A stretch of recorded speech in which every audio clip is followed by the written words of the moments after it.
One of the most important things that I've learned in life is how to take the broken pieces and make something whole again. As a candle maker, this is quite literally what I do in the process. I take the broken candle wax pieces, I melt it down, I add the ingredients, and I make something whole. And that's a candle that's supposed to go to use. It has a purpose, it has a meaning to be a sweet smelling aroma in a home or in a room.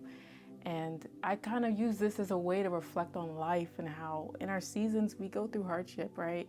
We face different things that are ups and downs that break us.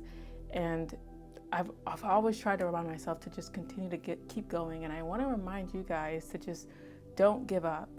As hard as it may be getting or it seems, whatever you're going through is going to be the thing that pushes you through to be able to get to the breakthrough. And today I want to talk a little bit about that and speak from biblical truth as well. One of the first things I'll touch is like it's important to know that it's okay to not be okay. I don't know where we get this idea that we're supposed to have it like all figured out and it's smooth sailings or you're supposed to be perfectly fine. Like maybe that's social media or societal norms, but like it's completely okay to not be okay. It's okay to cry, to complain, and to just be frustrated about something in specific. I would just say don't stay there. Don't let it bury you down and even make you be resentful about people or things. I would say to continue to push through and see the positive in every dark situation, to see it as an opportunity. Reflecting on the story of Job, and that story is one where a man lost it all. He had it all, he lost it. And even in that process, he still rejoiced and praised God. He had faith, but he also complained. In Job 10, and I'll actually read that, Job says in Job 10, verse 1, I am disgusted with my life. Let me complain freely. My bitter soul must complain. This was a complaint he wasn't making to only himself, but to God. He was crying out to God, telling him how he was just disgusted with his life. And I think it's important to not bottle everything up, because if you bottle it all up, you're eventually gonna burst and it's gonna be a worse situation than possibly what it was prior. So just remember to, like, if you gotta smash it out, write it out, even yell it out, do what you have to do, because it's okay to not be okay. And eventually you're gonna see it through if you keep going and trusting God.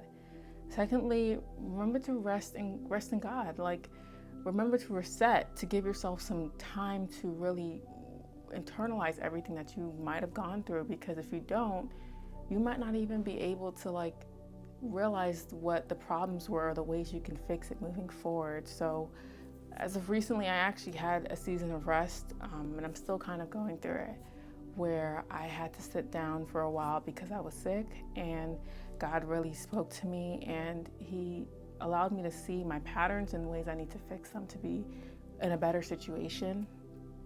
And so it's important to sit in God's peace.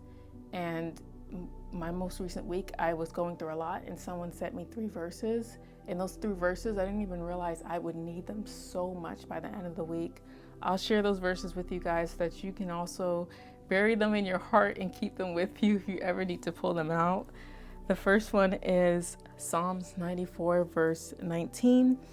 And this one is, in the multitudes of my anxieties within me, your comfort delights my soul. And it's so true. God's comfort really delights my soul, and it brings me so much peace. I remember just reading this verse and thinking about it in my head, and I was like just automatically relieved, even in the midst of like the anxiety I was going through in the moment. I had to just think about it, and it just relieved my soul. The second one is Matthew 6, verse 34. It says, therefore, do not worry about tomorrow, for tomorrow will worry about its own thing, and sufficient for the days is its own troubles. And this is the truth. Like, we ought to live in the present moment, because if we're always trying to worry about the next thing or the next day about what's to come, we're going to overwhelm ourselves with so much anxiety and stress, and that is going to make us sick. So just live in the moment and allow God to handle those things of tomorrow, because we're called to pray without ceasing. Because in that prayer, you'll be surprised of what God will reveal to you and show you what you can do to resolve these things that you're going through. And so, don't worry about it. Allow God to handle it. Just pray and make your request known to God, and He'll be sure to answer you. And lastly, turn the pain into gain. I love this one because I'm huge on strength training.